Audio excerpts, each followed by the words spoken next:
Gentlemen, how's it going, boys? It's been a while. God, when did I last stream? A week ago?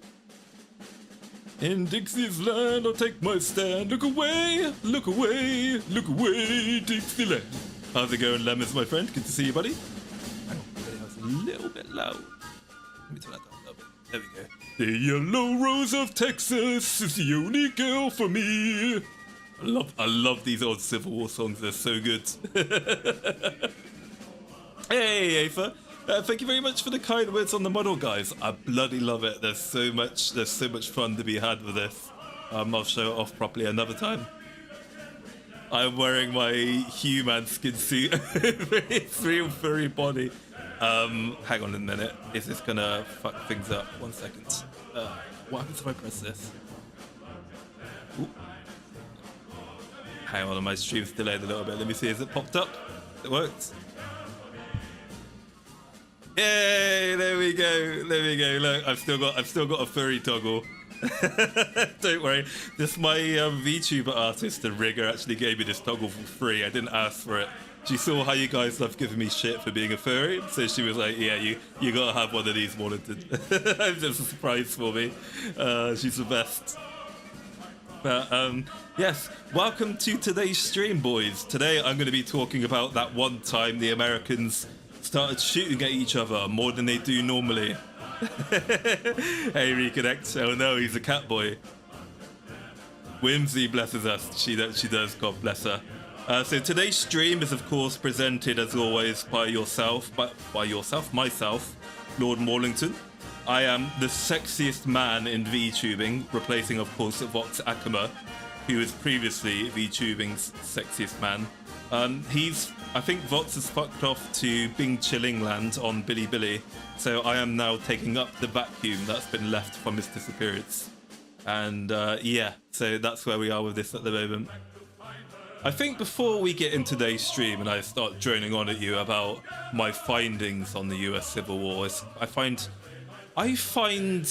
the modern discourse over the Civil War more interesting than the Civil War itself. It's like, I think Americans in this day and age are more upset and angry and like get more violent over the history of the Civil War than the people who actually fought at the time, right? And it's I guess it's just mental to me that how people get so really worked up on it. But then I guess it is a very obviously critical part of US history. But I don't know, I look at what many of the southern gentlemen did following the war in terms of, you know, kind of reconciliation and rebuilding. And I think at the time, most of the gentlemen, you know, there's the infamous picture of the General Lee, the General Lee shaking, is it General Grant's hand? Admitting defeat graciously. I mean, the Union soldiers in the Great Courthouse peace agreement, of course, all saluted the General Lee. But yeah, I think before we get into today's stream, I'd be interested in knowing, getting some information from many Americans in the audience and letting me know, like, how are you taught the Civil War in like US schools? Does it differ between northern schools and southern schools? Like, how are you taught about the Civil War at the time? Do you spend a lot of time on it as part of your curriculum? Are you taught that the South are evil Nazis and that the North never did nothing wrong and that they're the goodest, bestest boys? How does it work? How's the US educational system on the US Civil War? Yeah, there's a lot of people who don't know anything about the American Civil War, but certainly feel very strongly about it. Yeah, you're right, Chicken Browser. I mean, there are people who do know a lot about the Civil War, but come to, I think, very naive and kind of hyper-focused, bizarre conclusions. I guess it kind of makes sense to me because obviously America's a very young country. You probably have ancestors who fought in the war. It's still quite recent memory for you guys, so I can imagine it's still quite a hot topic politically and culturally, particularly as I think many in the South still are not a fan, I guess, of the federal government, as it were, even to the day. Oh, you were taught that Lincoln was America's first tyrant. That's very interesting, Slices of Lemons. Yeah, from my perspective as a foreigner on the outside, it always seems to me like the North and Lincoln are portrayed as kind of like saints, I guess, really. Hang on, let me put the music back on. So it's interesting to see that you're taught differently. I guess you're taught differently depending on which region of the US you're in. I've heard it's changed since the past. It's far more regionalized, but the northern side is in general the provided perspective. Yeah, I can imagine it is. It's kind of, I hate to use the phrase that history is written by the victor. It's such a fucking like cringe phrase that's normally used for like copium for people who don't like that their favorite political side won. But yeah, today's stream I'm not going to be obviously as a foreigner, as someone who has no affiliation with the United States, I'm kind of, it's not on the fence as such, but I just don't think that the US Civil War was like as romanticized as either side claims their portion of events to be. It's a bit more complex, I think. So I think today I'm going to do a mixture of droning at you, and then I'm going to kind of reward you as well with clips from one of my favourite Civil War movies, which I know isn't a particularly accurate or well-balanced portrayal of the US Civil War, but I bloody love this movie. It's called Gods and Generals. But before I start today's little thing, let me play you a clip of, well, it's not a clip from Gods and Generals, but I think when I was in school, we used to like play videos and stuff of like movies, and used to watch like entire historical movies, which is always one of my favorite parts of historical class, is when we didn't actually learn anything, we just watched movies. So I'm going to start off by playing this clip, which hopefully won't get the stream taken down for copyright reasons. Let me turn the volume down a bit. There we go. So let's take a look at this. Robert E. Lee refuses command of the Union Army. Welcome, Colonel Lee. Welcome to my home. Make yourself comfortable there, Colonel. He's wearing, I think he's wearing a Union uniform at the time as well here. This was like a Union uniform. Allow me to get to the point, sir. I have been authorized by President Lincoln himself, with the full blessing of the War Department, to offer you full command. Oh no, not Gods and Generals. It's a melodramatic movie, but I love it. Army being raised to quell this rebellion, and of course to preserve the Union. Preserve the Union. I assume this army is to be used to invade those areas, to eliminate the rebellion by force.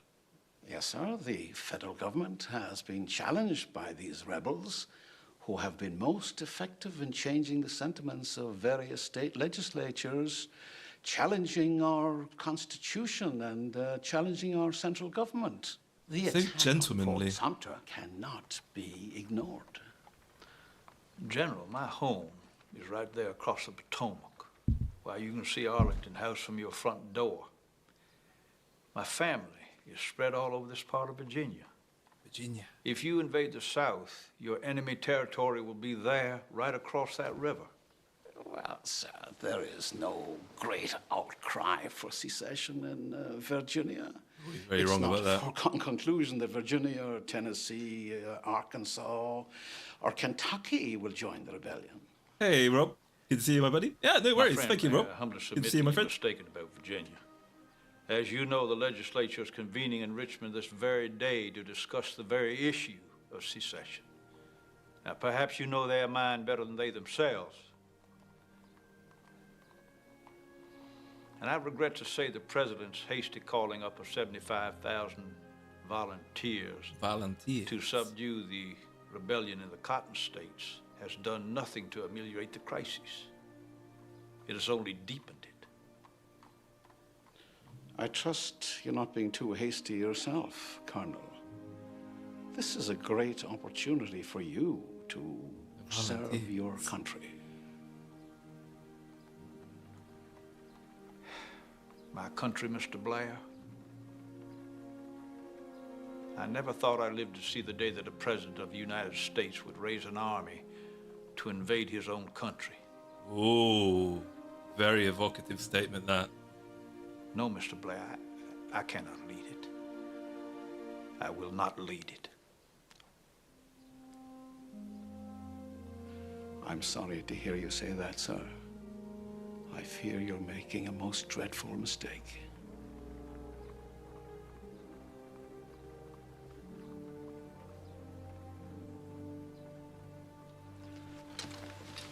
Sir, would you please convey my deepest sense of honor and gratitude to the President, but I must decline his offer. Ooh, so gentlemanly. Please tell him, please be clear. I have never taken my duties lightly, but I have no greater duty than to my home, to Virginia. Oh. Great state, Virginia. I've been there. I like it in Virginia. Been to Charlottesville, Virginia. Good burgers. Thank you, sir. You know, despite this being hundreds of years ago, they seemed more civil. They seemed a lot more civil in those days. Like two gentlemen having a fine disagreement and shaking hands. But anyway, let's get on with the presentation for today. Right. Okay, so for today's agenda, well, we're going to take a look at the politics and economics that led to hostilities in the industrious North versus the agricultural and slavery-focused South. We're going to take a look at the motivations of the poor Southerners and why they fought in the war. We're going to take a look at the motivations of the elite Southerners and why they fought in the war. We're going to take a look at the motivations of the poor Northerners and why they fought in the war. We're going to look at the motivations of the elite Northerners and why they fought in the war. And then we're going to take a look at the aftermath, so what happened after. What happened after the Civil War and how it influenced the politics and economics of this glorious US of A. So let's get the music in again. So I think today there's so much to unpack.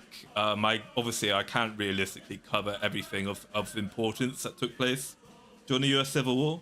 I think I'm going to split the stream into kind of two parts. Part one is going to be on the south, and then part two is going to be on the north. So just bear that in mind. I will do another stream covering the northern perspective of this. So let's get on with the intro. So, the war of northern aggression. Nah, I'm just kidding. Seriously though, I guess the two big contemporary arguments about how the Civil War started is states' rights versus a moralistic desire to free the slaves. So today, I will be arguing that, like most catastrophic political events, it's far more complicated than those two very simple and narrow-minded reasons. And it's not quite as romantic as some people like to make it out to be. So if we take a look at the primary sources, you've got journals, diaries, the recorded words of those involved, in addition to centuries of obviously historical analysis from various historians, both American and outside of the United States.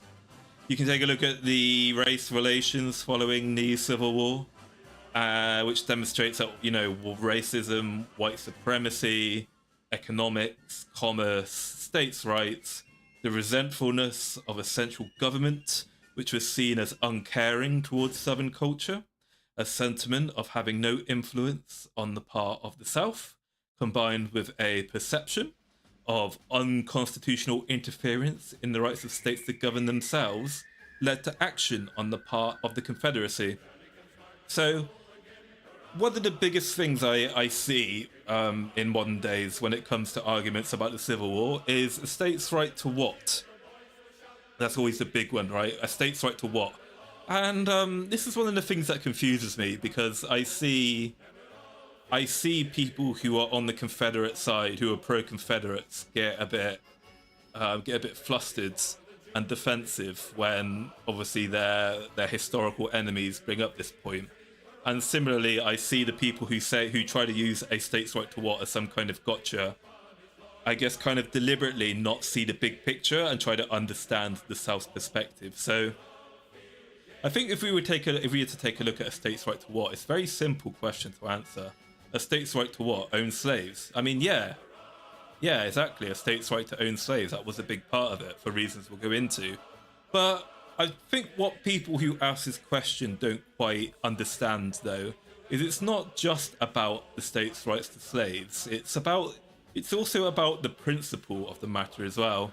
So obviously, I think racism, white supremacy, dehumanizing people, and the idea of human beings being slaves is disgusting. I'm glad that obviously slavery is abolished, and that in the following centuries after the Civil War, civil rights has improved and Black Americans are finally starting to be treated as human beings.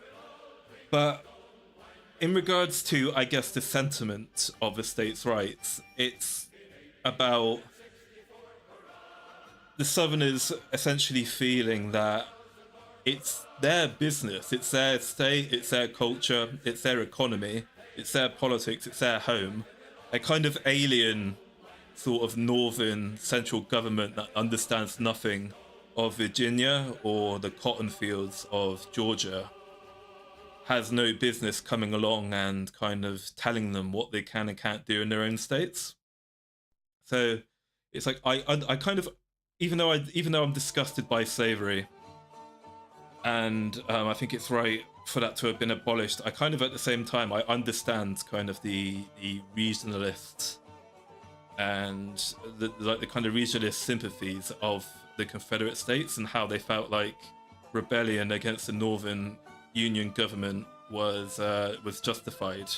As I'll go into in a moment, I think they've got some very solid political arguments that the North really didn't give a shit about Southern economy, politics, and its culture.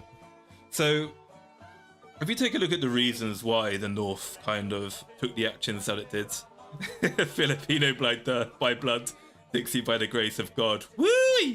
Hello, Felix. How are you, buddy? So if we're to take a look at the Northern reasons for the Civil War, I think the North was motivated by a genuine desire, particularly on the part of Lincoln, had some of the, northern elites to abolish slavery.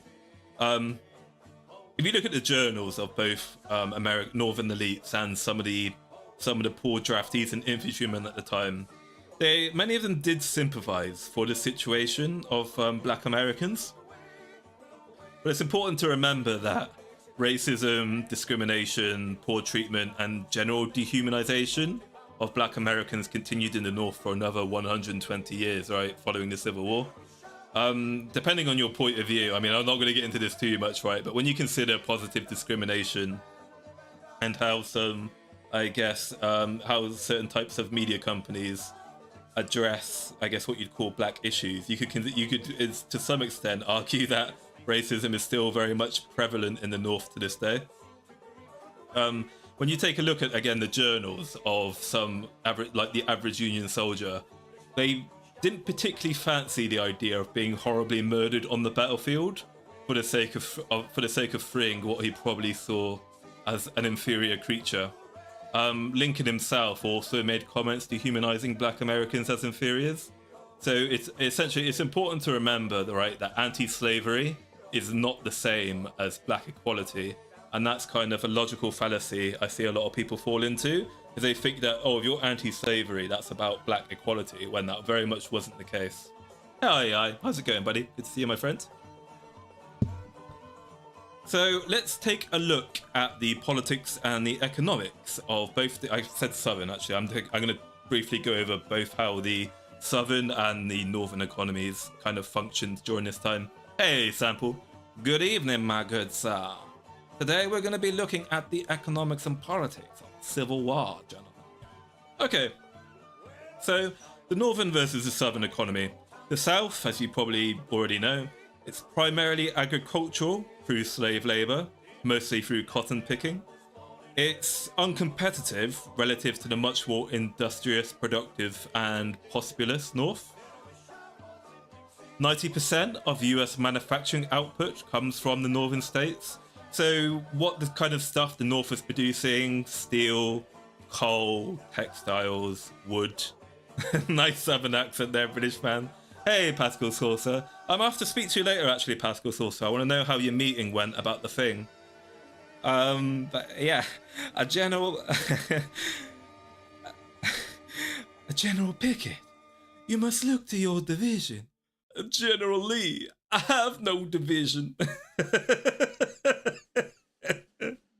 Yeah, you worry me, Pascal Saucer. I'm worried about your health. Hey, Ross, how's it going, buddy? Good to see you, my friends. So, even in the agricultural sector of the Southern economy, the North was far more mechanized than the South was, and obviously machine beats man. So, whilst the Southern plantation owners were having human beings who obviously they get tired, they get exhausted, machines need maintenance, but they can produce far more and work for much longer. The richer north of the United States attracted the vast majority of European immigrants, particularly the Irish, black as Irish, increasing the population disparity. So by about 1861, there were 23 million Lincolnites. There were 23 million Northerners versus 9 million Johnny Rebs in the South. So despite that massive population disparity, there were approximately 3.5 million Northmen of military age versus 1 million Southerners. So even if both sides could mobilize 100% of their forces, the South were outnumbered 3.5 to 1.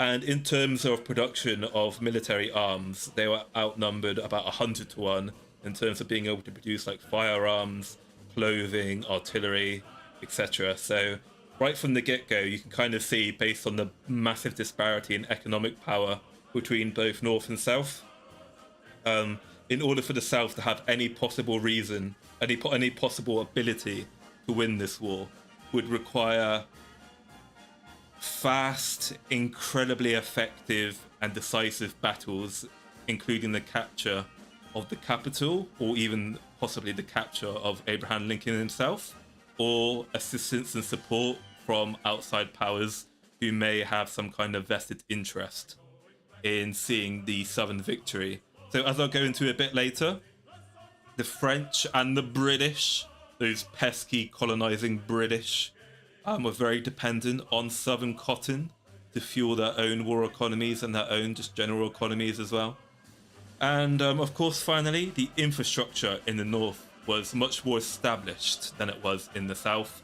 So the north had massive railway networks, it had roads everywhere, it had huge docks, you had Boston Harbor, you had New York, had a vastly superior logistics network, big warehouses to feed the trains, just general transportation in the north, much more developed than it was in the south. They could not compete with the strength. They could not compete with the strength and certainty of steel. But they would beg for me for salvation. For I am a machine. Okay. So if we're going to go into the economy in a bit more detail now. So by the time of the Civil War, the American economy was caught in a transition, which had been mostly the US economy in general had been mostly agricultural in 1800s, and obviously during this period of time we get what is called the Industrial Revolution, as we start to see coal and steam power and all that kind of jazz come in, and we start to see increasing mechanization. So because the United States had massive deposits of sulfur, coal, steel, lumber, the United States very quickly becomes one of the world's leading industrial powers, especially by 1900. But in the beginnings of the Industrial Revolution, in the pre-war years, most of the industry is exclusively limited towards kind of the region of Mason-Dixie line, leaving much of the South far behind. Due to their economic and resource factors, the South chose to double down on slave labor agricultural economy, as they didn't have anywhere near the amount of coal and steel as the North did, and again they didn't have enough workers to man all the factories. So the North, by this period of time, very well on its way to becoming a commercial and manufacturing economy, which would obviously have a direct impact on its war-making ability. So by about 1860, 90% of the nation's manufacturing output came just from the North.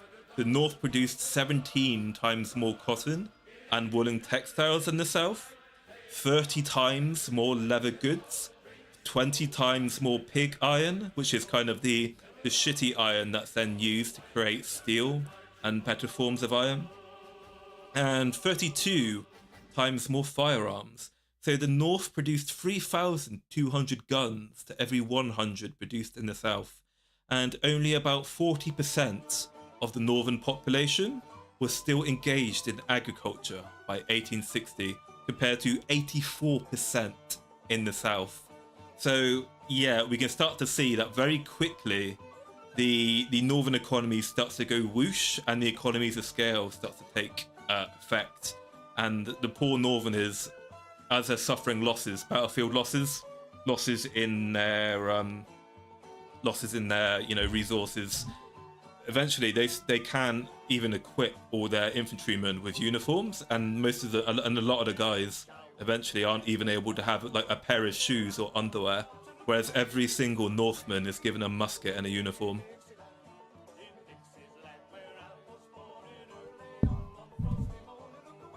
So even in the agricultural sector during this period of time, the northern farmers were outproducing their southern counterparts in many different ways. So whilst the southern agriculture was mostly labor intensive and the northern was obviously increasingly mechanized, the Free States had a value of farm machinery per acre and per farm worker, which was twice as big as it was in the South. So this also meant that the North produced half the nation's corn, 4/5 of its wheat, and 7/8 of its oats. So not only was the North a big economic powerhouse in terms of commerce, it was also basically feeding most of the nation itself as well. So the industrialization of the northern states had an impact upon obviously urbanization and immigration. So by 1860, about 26% of the northern population lived in urban areas, which was led by the remarkable growth in cities such as Chicago, Cincinnati, Cleveland, and Detroit. Always Detroit. I've never been to Detroit. Is Detroit still a shithole, or if it's pretty good? If only the Declaration of Independence specified what it meant by all men. Very good point, Luciano. That's always the problem with laws and constitutions. They're open to interpretation. And the question is a slave a man or is it property? That's the problem. So, yeah, so basically only a tenth of the southern population of the United States lived in urban areas. And the free states attracted the vast majority of European immigration for the mid-19th century. So about well, how much was it? It was about 7/8 of foreign immigrants settled in the north. And as a consequence, the population of the states that stayed in the Union was 23 million compared to the 9 million of the Confederacy. And as I said before, this contributed towards 3.5 million men of military age, which is between 18 to 45, as opposed to 1 million for the South. And about 75% of Southern males fought in the war, as compared to about half of Northern men. Hey, missionary. The war of Northern aggression, let's go. Yeah, it's funny. I mean, I guess I shouldn't be surprised. I noticed a lot of Faith Connect fans are, Southerners. So if we're to talk about the Southern lag in industrial development, okay, it wasn't due to any inherent economic disadvantages, and it wasn't due to any educational disadvantages. A lot of people today, they like to mark, you know, they like to make out that the Southerners were all poor and stupid and completely retarded, whereas the Northerners were very enlightened and educated men. But in real terms, really, the difference between the average Southern poor and Northern poor wasn't really that much different. So, whilst there was a lot of wealth in the South, it was primarily tied up in the slave economy. So in 1860, the economic value of slaves in the United States actually exceeded the invested value of all the nation's railroads, factories, and banks combined. So on the eve of the Civil War, cotton prices were at an all-time high. There were wars going on in Europe at the time. There was also the colonization of Africa, the great scramble for Africa of the European states. So obviously, as the Europeans were going to war and getting into conflicts, uniforms made out of cotton, cotton obviously used as well for, bandages, triage, medical equipment. Cotton's used for literally anything and everything. It's used for cleaning. So, as always, the Americans were profiting quite neatly from Europeans trying to kill themselves, not just each other. So, the Confederate leaders were confident that the importance of cotton on the world market, particularly in England and France, would provide the South with diplomatic and military assistance they needed for victory. Unfortunately, this wasn't the case. England and France were obviously able to find other sources of cotton production to fuel their economies. Britain, or England, particularly were able to get their cotton from their Indian colonies instead. And this was a grave miscalculation from the Confederates. The Confederates really were hoping that that the United Kingdom would try to support their insurrection due to Britain's at the time dependence on southern cotton. Will you go over how the South was a big exporter of cotton and tobacco, especially for Europe? Oh, I just have. I also press X to doubt that you are not a furry. Look, Vinny, I am not. Vinny, listen, I am not a femboy. I am not a furry, okay? I am fucking fabulous. Hua. I was watching old Yusha Thomas videos earlier. I'm really desperate not to go on a tangent now. But there was a video of his that always cracks me up. It's so good. Actually, you know what? Hang on. We're gonna have to take a quick detour. I want to show you guys a video from a US Army like meme video guy called Yusha Thomas, and he has like the funniest videos that even someone who's never served can kind of follow. Hang on, Area 51. This video of his, this video he did of like, hey, what? Of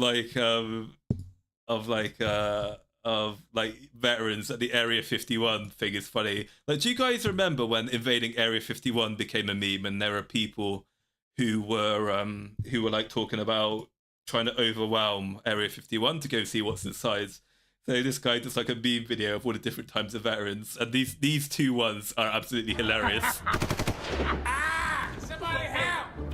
The Vietnam one here is hilarious. I love it. Kill my boy Jethro. The veteran that is all there. Come on. I got your ass now. I got your ass now. That's so funny. I got your ass now. He's low crawling though. I think the Vietnam War veteran has the best chance of breaching Area 51. The man's low crawling. They're not going to be able to see him. All right, elite tactics. I'm a northerner, but I've come to see it as a war of aggression. It was about states' rights, and Lincoln himself said he would keep slavery if it meant preserving the Union. Yeah, that's kind of... I wouldn't go so far as to say... Personally, in my opinion, I wouldn't go as far to say... God, it's tricky. Yeah, it's like, I guess my kind of take from the US Civil War is... I don't know. So calling it the War of Northern Aggression, I think, it doesn't sound right to me. But I do very much agree with the analysis that Lincoln was primarily motivated by a desire to preserve the Union. Typically, you don't get involved in a war of such incredible cost in terms of not just money, but human life, for romantic reasons of, you know, like freedom and abolishing of slavery. As I kind of mentioned before, the average Union infantryman was not at all at peace with the idea of potentially getting blown up by Confederate artillery to free, you know, a black slave who he may have sympathized with, but ultimately still saw as an inferior life form, as did many white men at the time, right? The military-industrial complex has been in its infancy for a hot minute, huh? Yeah, exactly. India, when the people weren't slaves, but they were totally slaves. Exactly, that's exactly right. And they were, of course, basically slaved by their own leaders who sold them out to the British, which is something people always forget about Africa and India. The white European didn't have enough manpower to actually occupy India and Africa in, you know, complete perpetuity. The way they did it was to essentially bribe the leaders and the community leaders of the indigenous population to run the country for them, and then they placed a small peacekeeping force with locally trained levies to keep the peace. People forget about that. The great Naruto run charge, yeah, that was a beautiful moment. Neither side really comes out looking great at the end, and Lincoln freed zero slaves. Yep. Good night, Reaps. Heading to bed, 5 AM here, but want to pop my head in to see if the stream is going to be catastrophic as I thought it would be. We'll see. I'll see in the comment section on the like to dislike ratio. The South was very worried about slaves. Many of the state's independence documents talked about preserving slavery. Yeah, that's true. They very were. They were also worried about, as I'll get onto a bit later, they were also worried about a slave revolt, and what would happen if the slaves were granted freedom. They might want to seek revenge. But did I stop being a furry? This is blasphemy. I'm not a furry. I'm not a fanboy. I'm fucking fabulous. Have you seen Razor Fist, the video on Lincoln? He goes over a lot of stuff leading up to it. I've watched some of Razor Fist stuff before, Vinny, you know. I've not watched all of his stuff. But I did watch some of his stuff prior to looking at this. It's quite interesting. I'm going to go through all of his stuff at a later time. Yeah, I quite like Razor Fist. He seems like a very smart and, well, nuanced bloke. So, yeah, I'm going to keep going through his history channel. Okay, hang on a minute. Sakana, look. Okay. Look, I still have a furry toggle. I'm going to keep the furry toggle on, all right? I'll keep this on. But anyway, let's get back on track. Where was I? Yeah, so before we went on the tangent, I mentioned that England and France were heavily dependent on southern cotton at the time. And the South was exporting quite a lot of cotton. So, as the North and South both mobilised for war, the relative strengths and weaknesses of a free market versus a slave labor economic system started becoming very clear, particularly in their ability to support and sustain a war economy. So the Union's industrial and economic capacity soared throughout the war as the North continued its rapid industrialization to suppress the rebellion. So, yeah, dealing in death and guns has always been very good business, guys, believe it or not. You know, artillery is made out of steel and iron and copper. Rifles, bayonets are made out of iron, steel, wood. As long as there are two people on the planet, one person is going to want someone dead. So there's always good business in selling in warfare, and it's something that's just eternally, it's just an internal part of the human condition. So whilst we may live in times of temporary peace, eventually one day some dickhead is just going to want to fucking curb stomp his neighbor, and when that happens, they're going to need a lot of shit. They're going to need a lot of guns. They're going to need a lot of ammo, and that's good business. Oh Christ, where was I again? Yeah, okay, so anyway, in the South, they had a smaller industrial base, they had fewer rail lines, and their agricultural economy was based upon slave labor, which made the mobilization of resources much more difficult. If you've got railways, obviously trains are very fast. You can transport a shitload of stuff very quickly with railroads. When you've got a slave labor economy, when you've got an agricultural economy, that's still very dependent upon horses, drawn carts, human beings carrying shit. Yeah, you're not gonna be able to get much you're not gonna be able to get much of your supply to the front line in a timely manner. So nearly every sector of the Union economy throughout the war started increasing production. Mechanizing of farming allowed a single farmer growing crops such as corn or wheat to plant, harvest and process much more than was possible by hand, and animal power were the only available tools. So by 1860, a threshing machine could thresh 12 times as much grain per hour as could 6 men, which is crazy. So this mechanization became even more important as many farmers left home to enlist in the Union military. So it's important to remember, guys, that particularly during this period of time still, the average infantry, throughout most of history, the average infantryman was a farmer before he was drafted, or for whatever reason found himself serving in the infantry. And the problem is that if all your infantrymen, if all your farmers have gone off to join the infantry and they've gone off to fight and die in the war, there's no one at home producing food or making shit. So yeah, you kind of want to keep your farmers alive, because contrary to what some people say, food doesn't come from stores. Food comes from farmers. The farmers sell their food, a production company cans it, makes it into a product, which then gets sold onto stores. So you can also blame the North on why the South continued slavery until 1860s. The cotton gin was designed in the North in the 1810s. Yeah, exactly. Anderson invaded first, just saying. Atan Shayan Films also has great videos about the Civil War. I've watched a lot of Atan Shay's videos, actually. He's kind of, I guess, what got me interested in the US Civil War. I love his little skits, particularly where you've got like the Johnny Reb, and you've got the link, you've got the Union soldier arguing with each other kind of over a pint of beer, and he goes, "Checkmate, Lincolnites." Yeah, I quite like Atan Shen's films. The problem is with Atan She, though, is he's very clearly biased towards the guy is quite clearly biased towards the South only got involved in the war due to racism and white supremacy angle, which I don't think is a particularly fair assessment of why the Civil War happened.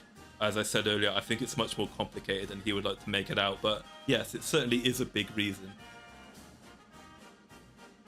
Hey, Dragon Lords, food comes from mother. I want bitty, food comes from the breast milk. Anyway. So what other northern industries were there relative to the South?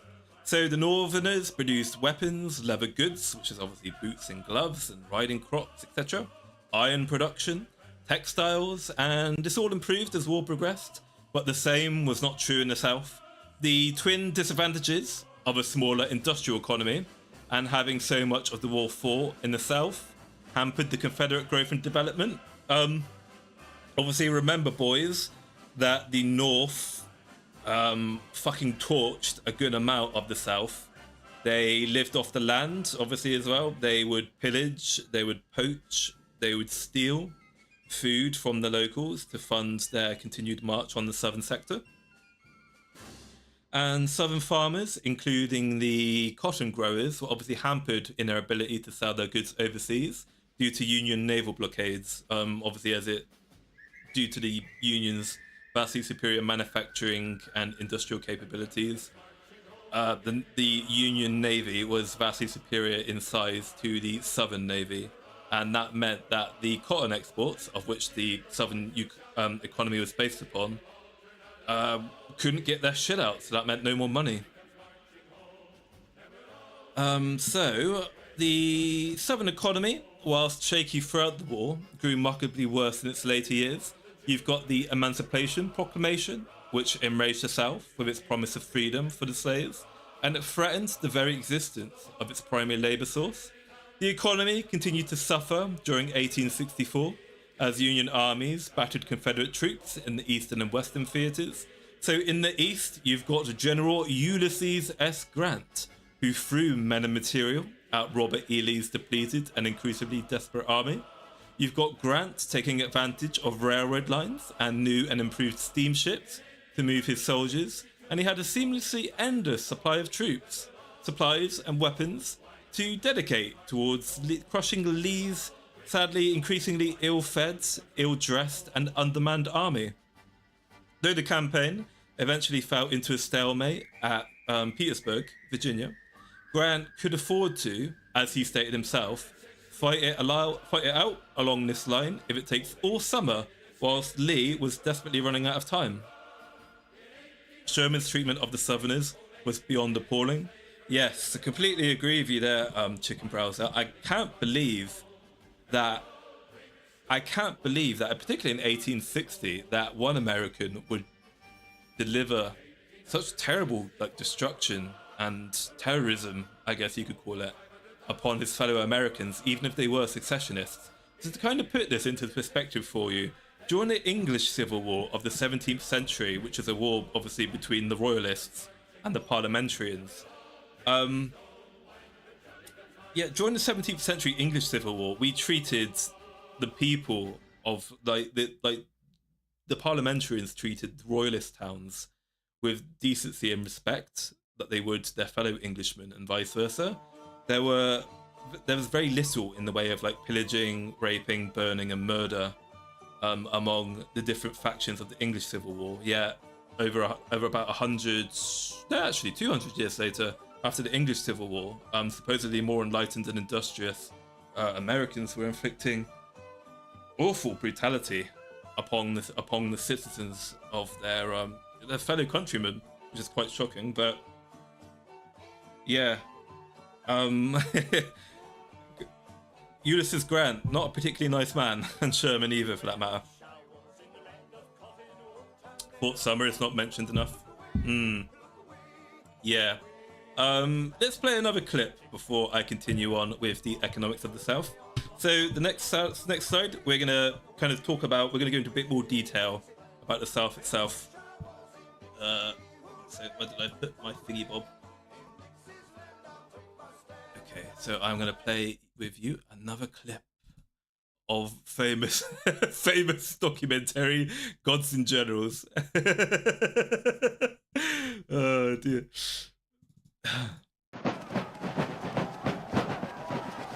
Hopefully this won't get the stream taken down for copyright.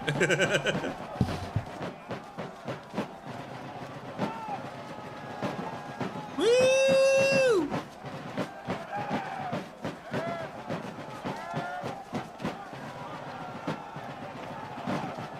So, as you notice, the Southerners, many of them don't even have uniforms. Some of them won't have shoes. Mostly it's the NCOs are the only ones really who have, and the officers obviously, who have uniforms.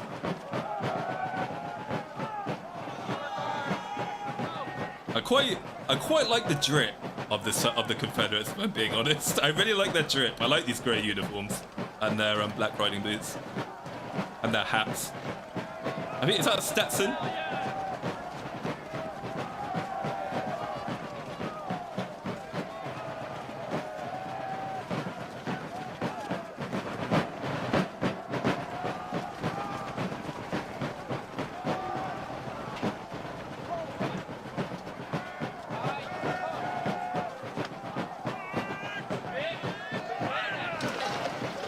Fix bayonets! This is Pigot's charge, by the way.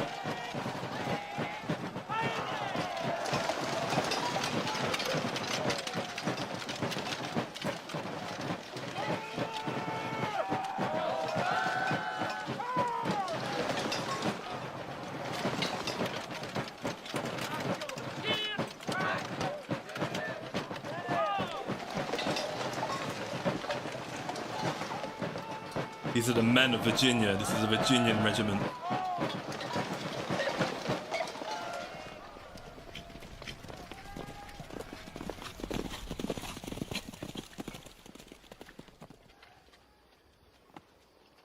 Father, into your hands I commend my spirit. Religion being a very big part of the South at the time, as it probably still is today to some extent. Here it comes, the General Pickett, sir. Hello, Eloxis. Hello, my friend. How are you?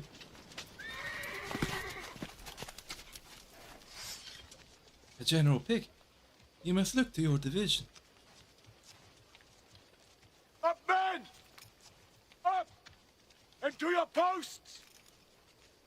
And let no man forget today that you are from old Virginia! Woo! Virginia!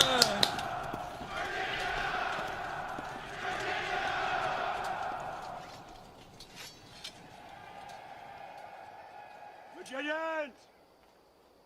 Virginians! Virginians! For your lands! For your homes! For your sweethearts!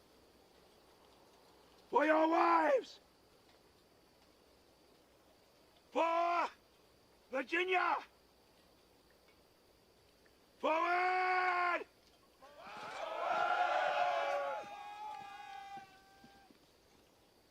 March! March! Notice there when he's giving the speech, again, emphasis on Virginia, emphasis on community, their homes, their community.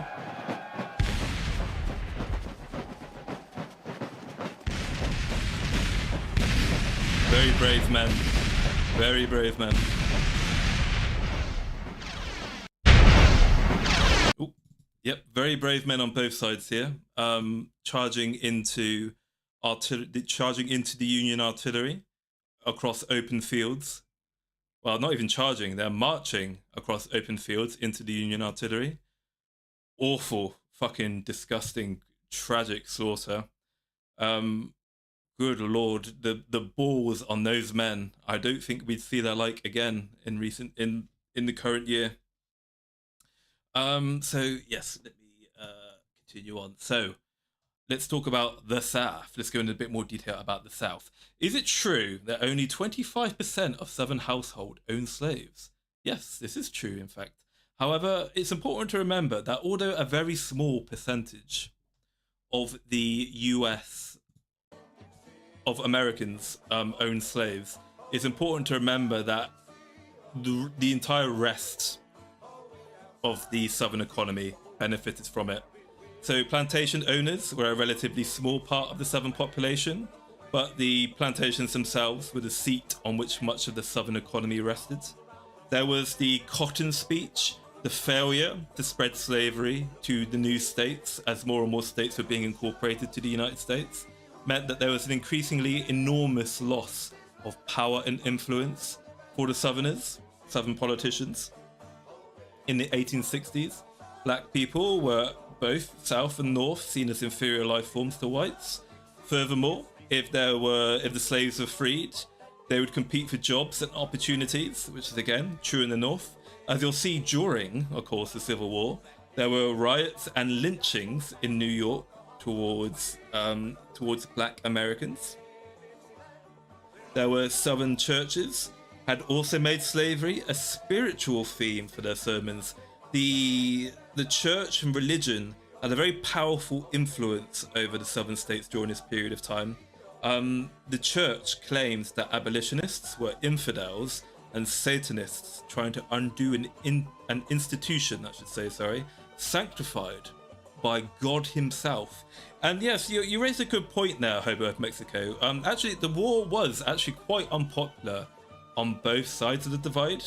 People don't often talk about it enough, but there were, I believe, roughly 100,000 Southerners who, in a sense, defected, left the Southern sphere and joined the Northern cause. But yeah, as is always the case with, I guess, brother on brother wars, it always does sit ill with some people about the idea about having to, kill your fellow countrymen, even if they are a rebel. It's something that doesn't get mentioned enough. Again, for example, in the Revolutionary War, obviously between the British Empire and the United States, the 13 colonies, it was really difficult for the King of England to essentially mobilize generals and armies to go to war against the newly formed United States, because so many British gentlemen felt that the idea of killing their fellow Englishmen, as rebellious as he may be, was just too distasteful for them, and so they didn't particularly want to mobilize their own personal regiments to go kill what they saw as their fellow Englishmen in America. You see a lot of the same sentiment here with the Civil War. So again, to go into more detail then about how the other 75% benefited from slavery. So the existence of slaves created a great deal of economic benefit, even for those that didn't own them. So consider, for example, how much work a plantation outsourced to white Southerners would be. So one plantation provided work to blacksmiths to make farming implements. It provided work for carpenters. It provided work for weavers to make and replace both slave garments and fine clothes. Plantations provided work for leather workers, for boots, harnesses, and other leather goods, not to mention the cotton itself. Cotton that had to be bought by traders, moved across to the south by haulers, refined by mills, sold to garment makers, and then shipped overseas. And not to mention the people who depended upon the people whose jobs depended upon plantations. So what I mean by that is that you had innkeepers who provided rooms, brewers who provided booze, and entertainment providers, etc. So plantation owners were a relatively small part of the southern population, it's important to remember, but the plantations themselves were very much the seat on which the economy rested. And most of the southerners, even the mostly illiterate and not particularly well-read southern peasant, was aware of this as well. So if you take a look at the John Towson's letters about the economic loss to southerners in the event of abolition, or the famous King Cotton speech, the King Cotton speech, I think, reveals another reason to fight. So the failure to spread slavery to the new states that were being incorporated to the United States potentially meant an enormous loss of power for the South. So as more and more free states joined the Union, Southern leaders would be less influential, and eventually they'd be outnumbered in the Senate, and that would eventually most likely lead to slavery being outlawed, which is obviously against their economic interests. So that would cause King Cotton to lose his crown. And the Southerners figured this out. The politicians were happy to point this out for those who couldn't. And there was also an element of sheer racism as to why the South decided to mobilize for war. As it was in the South, the lowest white man was higher than the highest black man in society at the time. And to have all 4 million slaves freed at once would have meant competing for them with jobs and opportunities. Not to mention, there were the recent violent examples in the Haitian Revolution and the Nat Turner Revolt, the John Brown raid, to prove to evidence as to black inequality. There were many white Southerners, too many of the white Southerners, these violent events proved that black Americans were a little better than animals who needed the civilizing influence of slavery to gentile themselves. So yeah, again, it's this kind of theme of white supremacy, where it's the idea that the black African needs the white man to kind of show. It's horrible to say. Essentially, they need the white man to show them how to act like a civilized human being. You can kind of see some of it in some of the way you see people refer to them these days as well. When you take a look at how, certain media corporations say that if you don't vote Democrat, then you're not black. Fucking absolutely bizarre, disgusting behavior. But there was also the fact that Southern churches had made slavery a spiritual theme for their sermons. Some of these sermons, you have to read them to believe them. It's quite shocking. So according to many Southern preachers during the time, abolitionists were no better than infidels, atheists, Satanists, trying to undo an institution sanctified by God himself. Then, as now, the American South was a place of deep Christian spirituality, and we can only guess kind of as to the effect of such rhetoric from Christian authorities had upon many Southerners. Obviously, going to church with your family, having sermons from the pastor, big part of the Southern culture at the time. So these were all kind of reasons for why the ordinary Southern poor wanted to support a war to protect slavery via succession. But there's even a more simpler reason than that. When you think about it, once the war had begun and the North was marching on the South was essentially under attack by that point. And when your home is under attack, you defend it, right? You defend it, even if your home started it for reasons you don't agree with it, for even reasons you don't agree with. You're going to defend your home when it's being invaded by a foreign power. I don't think most people, wouldn't just roll over and die because their nation state started an unjust war. And this was the thought process of many Confederates. Loyalty to the South superseded their personal opinions of the Southern cause. And in fact, this was the opinion of no lesser Confederates than, for example, Robert E. Lee, Joseph Johnson, both generals who were opposed to secession to begin with, and both for it anyway, out of loyalty to their home states.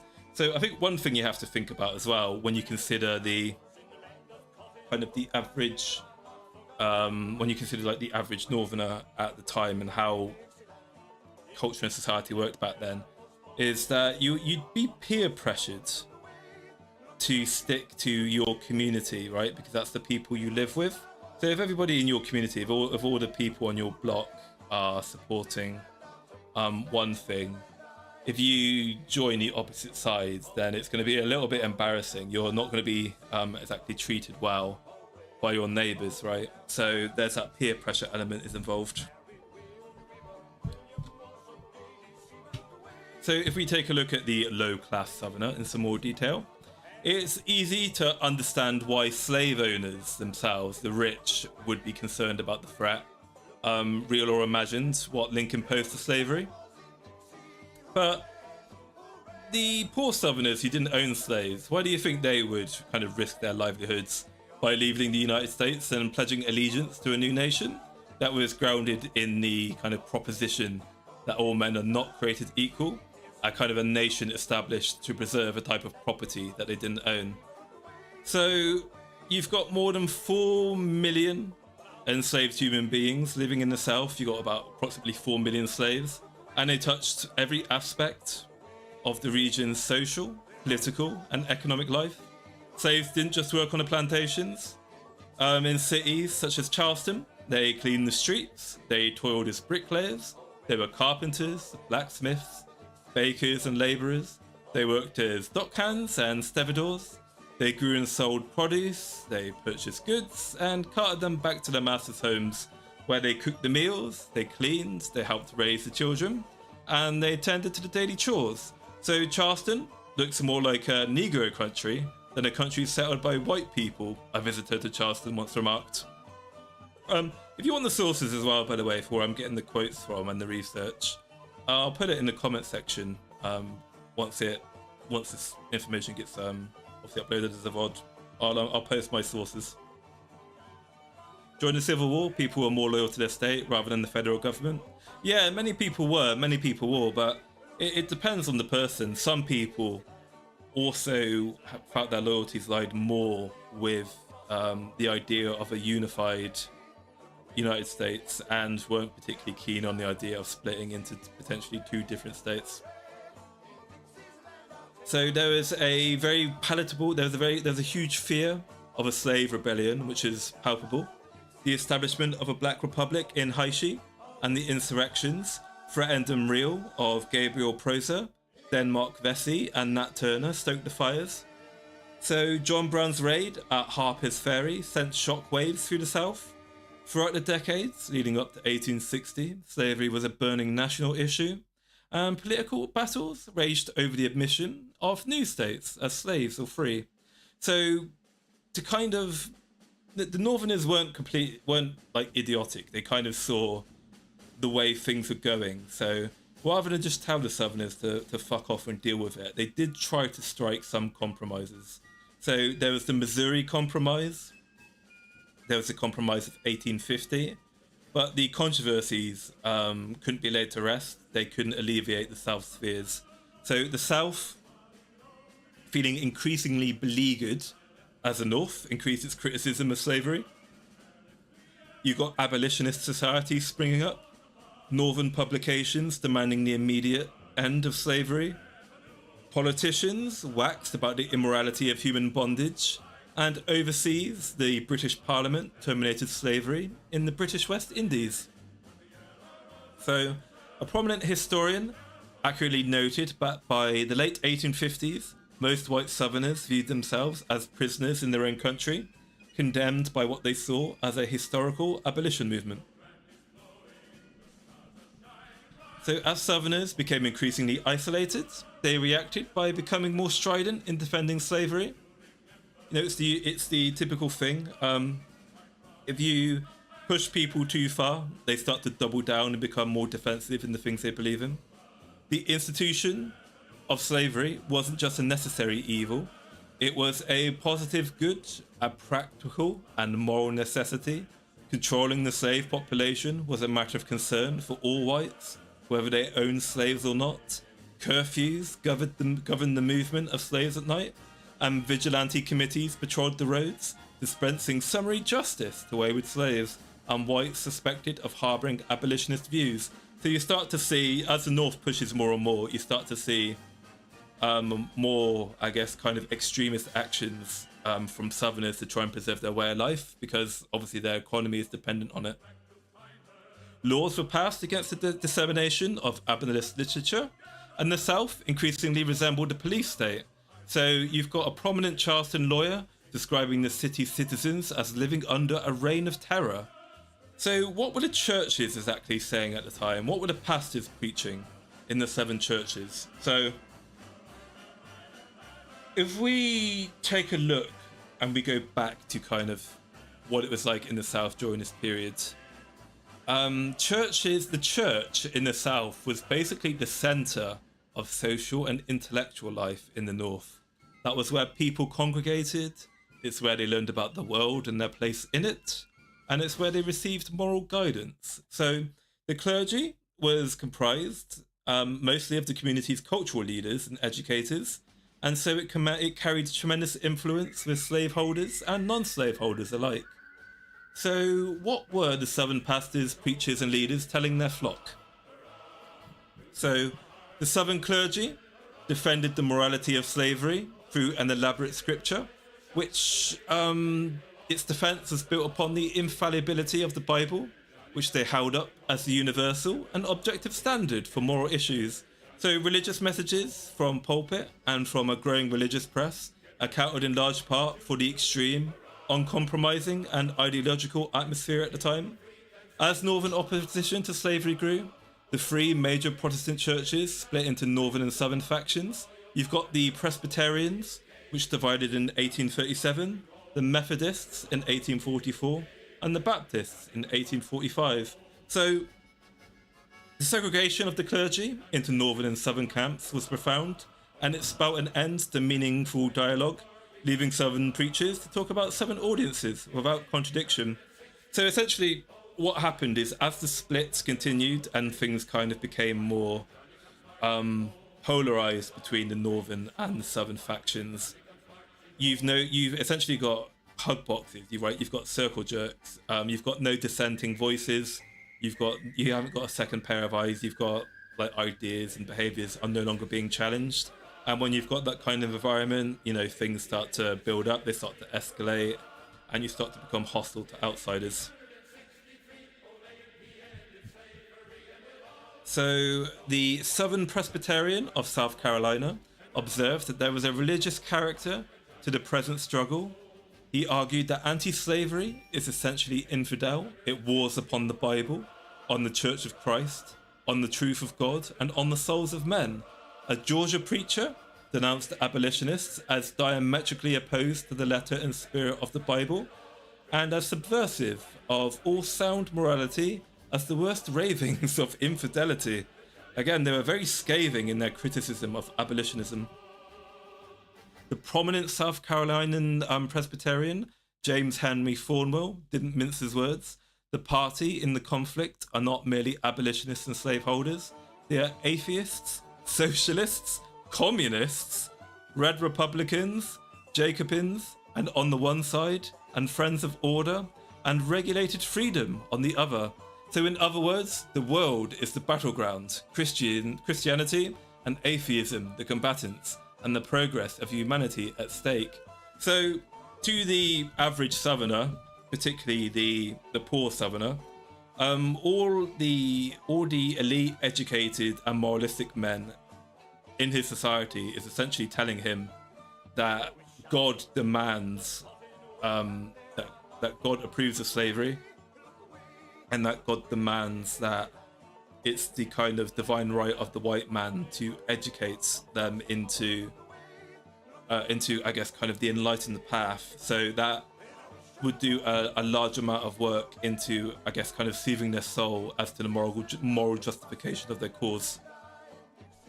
So shortly after good old Abe Lincoln was elected, you've got Presbyterian minister Benjamin Morgan Palmer, who was originally from Charleston, gave a sermon which was entitled "The South, Her Peril and Her Duty." He announced that the election had brought the forefront one issue, which was slavery, that required him to speak out. He explained that slavery was a question of morals and religion, and was now the central question in the crisis of the Union. He argued that the South had providential trust to conserve and perpetuate the institution of slavery as now existing. The South was defined by slavery and feeling, and moulded the very type of the Southern civilization. Abolition, Palmer argued, was undeniably atheistic, and the South defended the cause of God and religion, and nothing is now left but succession. So the churches themselves were in fact now advocating for the creation of the Confederate States and the split from the Union.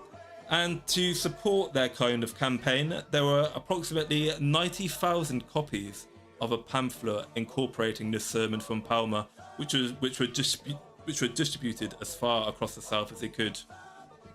So you've got the preachers were prominent at ceremonies held as troops marched off to war.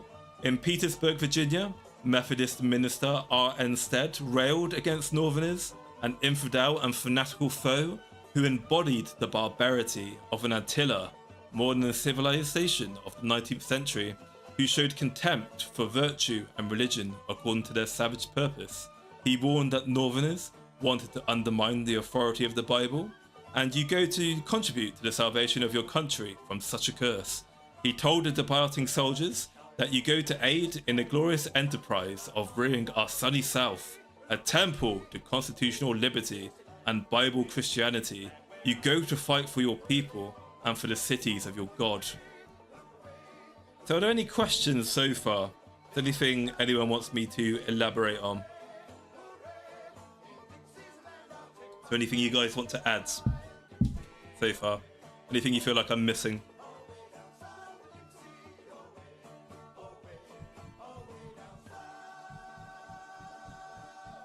in Dixie. Nope, if not, I'm going to break up that long period of ranting on with another clip from famous documentary of Gods and Soldiers. Actually, I think this one's Gettysburg. I don't know which one's of Gods and Generals and which one's Gettysburg. But this time, we're going to have the Union Boys. I think this one's Gettysburg. Here we go. We've got the charge of the 20th Maine. Here we go. The Union. Bloody hell, that's loud. Half my men are down. Most of the rest are wounded. The left is too thin, sir. How are we fixed for ammunition? It's almost gone. Sir, we're running out. We don't have much left to shoot with. Some of the boys got nothing at all. Sir, what do we do for ammunition? Sir, my boys have two red muskets and they're firing back with them. Sir, we ought to pull out. No, we can't do that. We can't hold them again, sir. You know that. Well, if we don't, they go on by and over the hill and the whole flank caves in. Sir, here they come. Well, we can't run away. If we stay here, we can't shoot. So let's fix bayonets. We'll have the advantage of moving down the hill. They gotta be tired, the Revs. They gotta be close to the end if we are. So fix bayonets. Ellis, you take the left wing, I'll take the right. I want a right wheel forward of the whole regiment. What, you mean charge? Yes, but here's what we do. We're going to charge swinging down the hill. Just like we pulled back this left side of the regiment, now we're going to swing it down. We swing like a door. We're gonna sweep them down the hill just as they come up. Understand? Does everybody understand? Yes, sir. Okay, Ellis, you take the left wing, and when I give the command, I want the whole regiment to go forward, swinging down to the right. All right, sir. Fine. I love this one. Bayonets!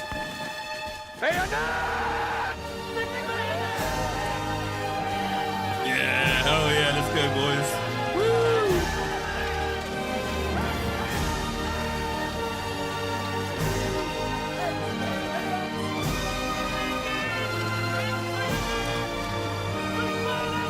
VTuber model. Hello, DJ. Come on, lads. Quickly, boys! Quickly, move! All right, sir! Fix bayonets! Boys, let's go! Fix bayonets! This movie is so like melodramatic, but I fucking love it. Charge! Bayonet! Left wing, right wheel. Right wheel! Charge!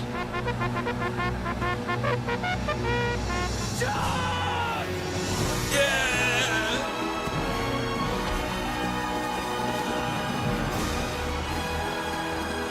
One guy gently falls over.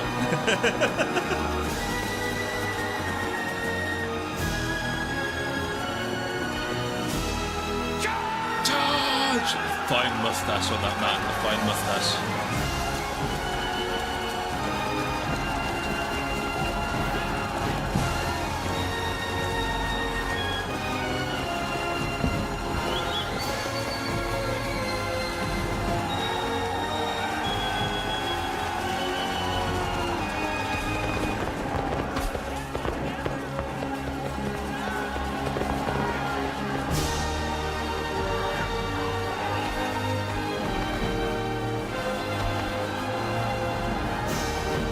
And then they very slowly kind of get in contact with each other, but they don't actually do anything.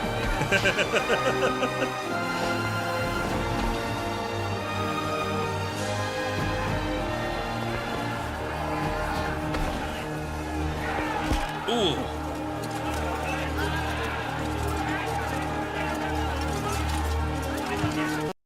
All right, there we go.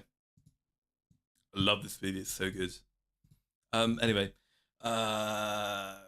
yes, AFA. So I haven't read a lot of the abolitionist arguments actually penned by them, but if they were Christians, what exactly were their argument from a biblical perspective? Yes, that's a good point. So their argument as to why slavery was ordained by God, it comes from the holiness code of Leviticus, which explicitly allows participation in the slave trade. So, excuse me, where Israelites were allowed to buy non-Israelites as property and who could be inherited. In context, it addressed a dilemma on who should become slaves if Israelites were included that sold themselves due to poverty. So essentially, the Bible, the Old Testament, did in fact say that it would be legal, that it is legal for you to own slaves. I basically what the Southern pastors did is they kind of twisted, they essentially twisted the context of slavery in the Bible. The argument in the Bible was purely like an economical one, but they tried to argue the point that because slavery is in the Bible, it is therefore a moralistic and religious kind of framework as well, when it was just when it wasn't really. It was just a purely economic one. Why does it sound like the Leviticus contains all the social conservative reasoning in the Bible? Because it pretty much does, Dragon Lord. It pretty much is. It's what they use. It's very easy to I guess kind of make your point from that. Anyway, wait. Yeah. Okay. So I'm just going to finish off today's stream with what the community leaders in the South were saying at the time. If we kind of step away from the religious people now and talk about, you know, the most influential and important members of society, and then once I've done with this part, I'm not sure when I'm going to do the next part of the stream. Maybe next week. I'm then going to talk about like the northern perspective.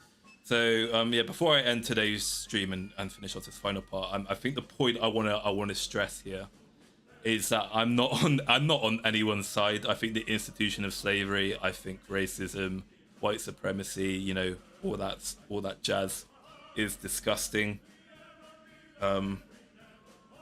I think essentially, as I mentioned before, the point I kind of want to make on today's stream is that both sides, I think, had very good, realistic reasons for choosing their respective actions, and to simply categorize the U.S. Civil War as, you know, as some kind of like narrow-minded, romantic reason of freeing the slaves, or for it to purely be due to slave rights and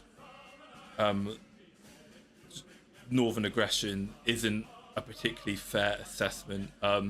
Like many catastrophic political events, it's just like good government, right? It just makes sense that the Union wouldn't want to lose the South. It wouldn't want the South to form its own hostile nation state, because if the South does become an independent state and it forms diplomatic relations, it forms alliances, for example, with a major European power. Basically, that means that there's a permanent foreign state now that borders the Union, and that's obviously an affront to manifest destiny. And it means that in the future, if the North did want to bring the South back into the fold and reunify America, and if they've had to do that through, obviously, if they had to do that through warfare, well, imagine if the South had like the British Empire or the German Empire on its side. Are we getting a side on all the tech advances of the war? Yeah, I guess I can do that actually, Hobo. I hadn't got that planned currently. I plan to just focus on states' rights versus slavery versus political pressure versus society. But yeah, I guess actually I'll add it as part of the kind of like economics. I'll go through how weaponry advanced at the time, and how the strategy, like warfare in general, evolved at the time. Yeah, a lot of American historians, I guess, who study this period of time, like to argue that due to their experiences of the Civil War, the Union Army at the time would have been the greatest military force on the planet. Thanks to this conflict. And I think that's one hell of a hyperbole, because the Europeans were getting involved in wars at this time, some of them with each other, at a much, much greater scale than was seen in the US Civil War, with much greater logistics and industry. But yeah, certainly, I think like weaponry, tactics and strategy for Americans rapidly evolved during this period of time. you start to see you can start to see this as a precursor to the First World War, because you've got trains full of soldiers, men and material being rapidly, kind of deployed to the front line. And funny enough, you've got echoes of World War II rather than World War One in some cases as well. As we know, World War One was like a static line trench battle, but there was a lot of mobility. There was a lot of maneuvers in the US Civil War, kind of maneuvers that you hadn't seen since the Napoleonic era with Napoleon, and that you wouldn't really see again until World War II, obviously with the Blitz and the rapid deployment of armored and mechanized infantry forces that you saw from the German army, the Soviets, for example.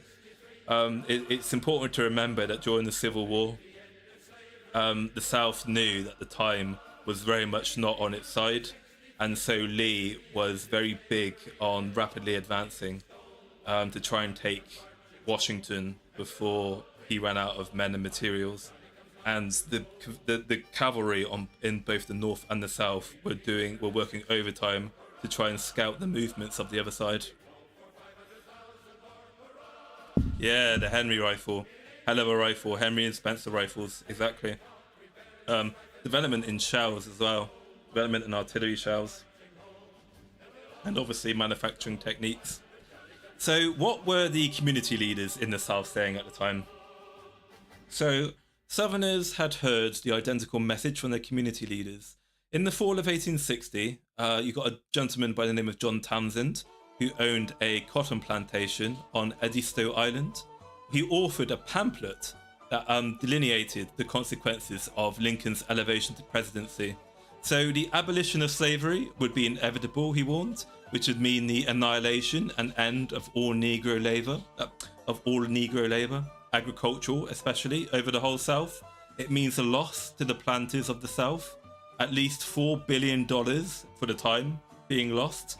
So you imagine $4 billion in 1860. I don't know how much money that is in 2024, but in 2024, that's a shit ton of money even now.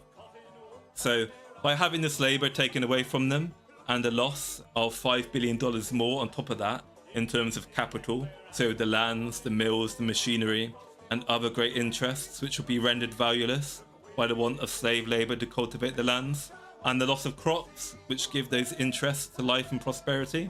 So again, the North nearly outnumbers the South 3-1 in terms of American citizens, and the Southern economy is essentially propped up by the labor of 4 million slaves. So nearly half of the South's population are slaves, and most of those 4 million slaves are actively performing labor.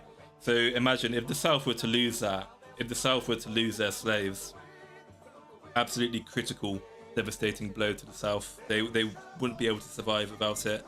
But then it's also important to remember, right, that the South couldn't realistically depend on agricultural and slave labor forever.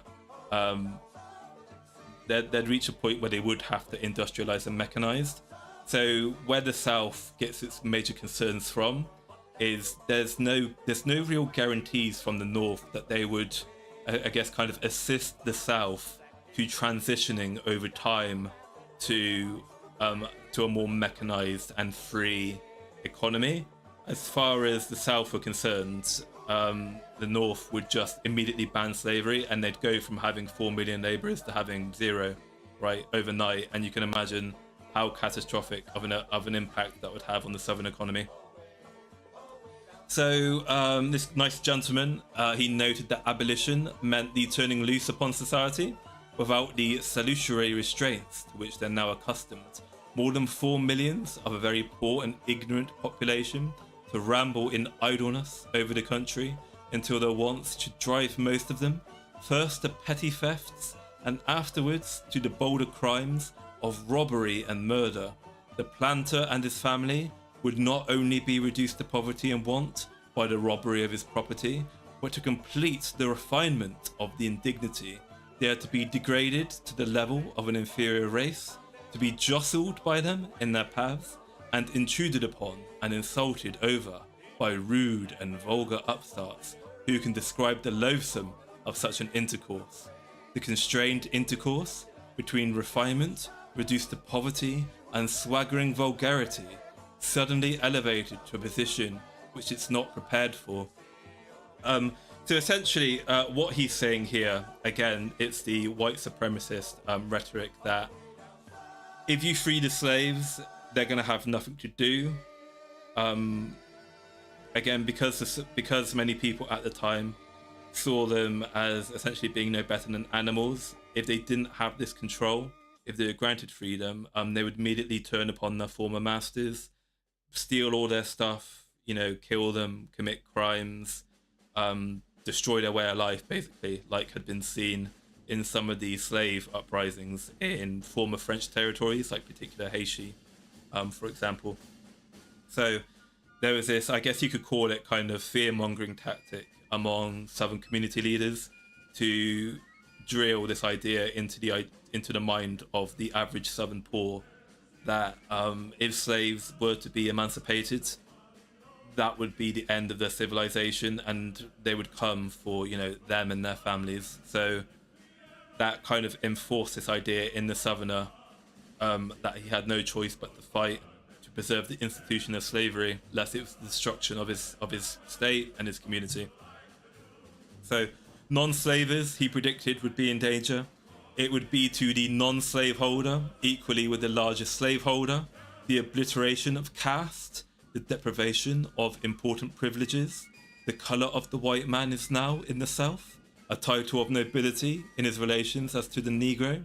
He reminded his readers, in the Southern slaveholding states, where menial and degrading offices are turned over to be performed exclusively by the Negro slave, the status and colour of the black race becomes a badge of inferiority, and the poorest non-slaveholder may rejoice with the richest of his brethren of the white race in a distinction of his colour. He may be poor, it is true, but there is no point upon which he is so justly proud and sensitive as his privilege of caste, where there is nothing which he would resent with more fierce indignation than the attempt of the abolitionist to emancipate the slaves and elevate the Negroes in an equality with himself and his family. So again, kind of the point he's making here is that in society at the time, poor Southerners were obviously of a very low class in society. They weren't worth very much, but they could kind of take solace. They could take pride in the fact that they weren't the lowest of the low.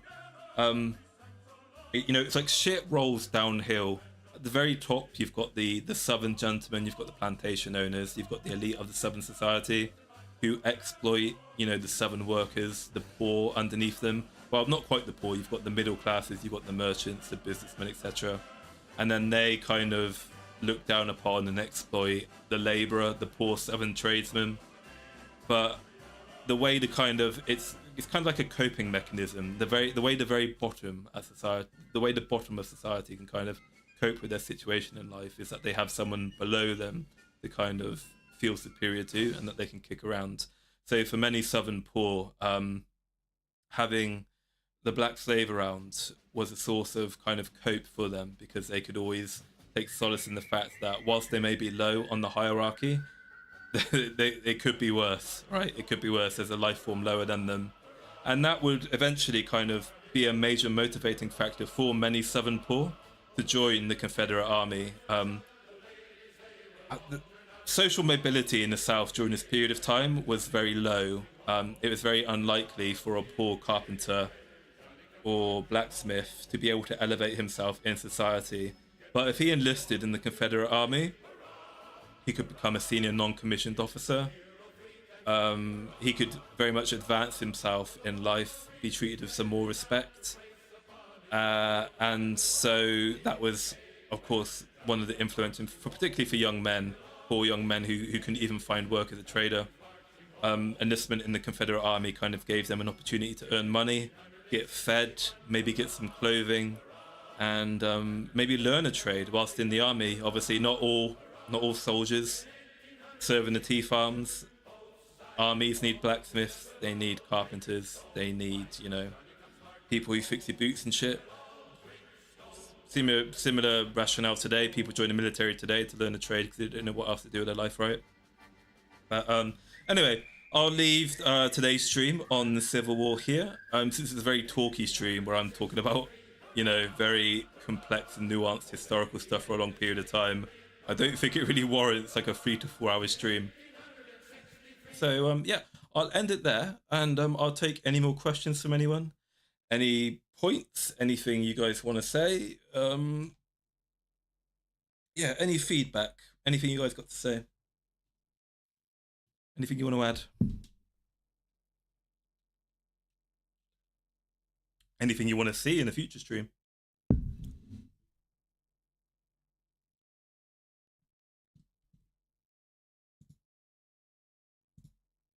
No, nothing. Okay, cool. Then thank you very much for tuning in for today's stream, guys. I'm still trying to, I guess, kind of get a feel for how I want to structure this kind of stuff. It's like, yeah.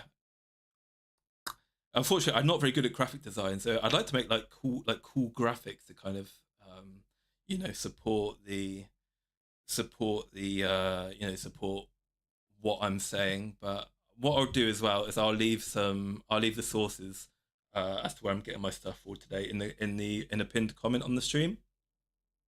But yeah, how's the speaking as well, by the way? Am I too monotone for you? Is the cadence okay? Do you have trouble understanding me? Any feedback you got would be great as well if you're comfortable on giving any. I know that this particular subject is very controversial, but again, what I want to kind of influence with the stream is slavery bad, racism bad. I'm not on anyone's side. I don't think there's any good guys in this conflict. I think realistically speaking, the North made the right decision in using the force of arms to bring the Confederates back into the fold.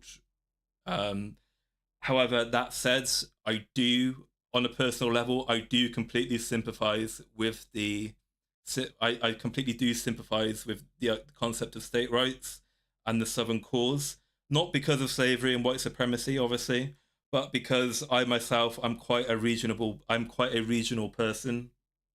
I think having a central government is good because, in some respects, because a central government is the best way to allocate resources, men and material to defend the nation state from, outsiders, right? Essentially, when England, for example, was divided during the Great Viking invasions, ultimately it was the unification of England into one singular purpose that ultimately drove off the Vikings. When England was separated into 4 petty kingdoms, we couldn't get shit done because we couldn't get along with each other and mobilize. But I think the South was very justified in thinking that the North didn't give a shit, right, about their culture, their economic situation, and that it's like, yeah, I completely understand why they took the positions they did, and I sympathize with them. It's just a shame, obviously, that this was one big dark period during human history where we weren't as enlightened as we are now, and that we treated our fellow man in such a disgusting way. Unfortunately, things today are much better. Hopefully, we're living in another very politically divisive world at the moment, and I just hope that something like this doesn't happen again, and that all the progress we've made in the last couple of 100 years in regards to race relations and treating our fellow human being, regardless of religion or creed or race or whatever, doesn't go back to the bad old days because of civil discord, basically. But yeah, thank you. This is a neat stream. Thank you, Hobo. Great stream, Lord. Love the history of it all. Thank you very much, I. Good cadence. Thank you very much, Hafer. That's good to know. You're doing great. Thank you, I. Your voice is really good for narration. Oh, thank you, Hobo. Yeah, I'm one of those schizo VTubers who really hates the sound of his own voice. I think I sound like a complete F slur personally, but yeah, it's reassuring to hear you say I think I sound okay. So thank you. Unfortunately, I can't help being British. You're a lot more thorough than I expected, to be honest. Ah, thank you, Aether. Yeah, it's tricky. Because of the nature of streams, and like how content creation goes these days. I don't know. Obviously, as you probably gathered right from my Phase Connect videos, I like going into almost like autistic detail about things. I like going into the nitty gritty, the specific. I like going into great detail, but I appreciate that it can be very boring and difficult to follow. So it's always a struggle for me, right, to determine whether I should spice it up to be a bit more memey and jokey, or if I should be more general. So I think I'm just going to commit to going into a lot of detail, because that's just what naturally feels intuitive to me. I think since some of you at least seem to enjoy it, as long as one person is watching, right? then I'm happy with that personally.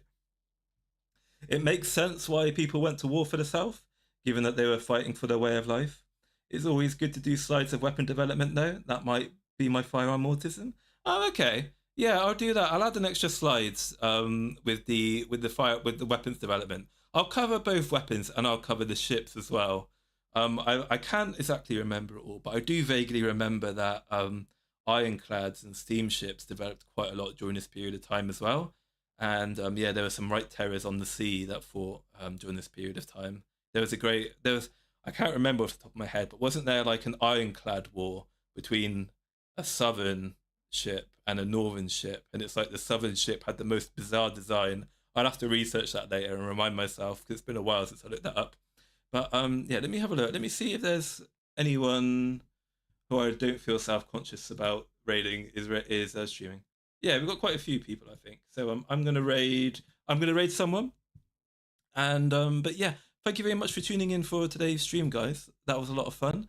I'm actually going to stream the rest of the week as well. I'm going to stream for about an hour and a quarter, an hour and a half the rest of the week. I'm going to put up the waiting rooms later. But yeah, this week I'm feeling okay. This week I've been tired and under a lot of pressure at work, so it's been a real struggle to kind of get content out. But this week I feel like streaming a lot more. So yeah, you'll hear more from me the rest of this week. So thank you for tuning in, and let's see, who are we going to raid? Who are we going to raid? I still don't know what to have like as a raid message. Let's have Gao. Let's have GAO, or like Raw, or RAWR or something. That's my like raiding message. Okay, let's have a look. Who can we raid? Let's raid Chicky.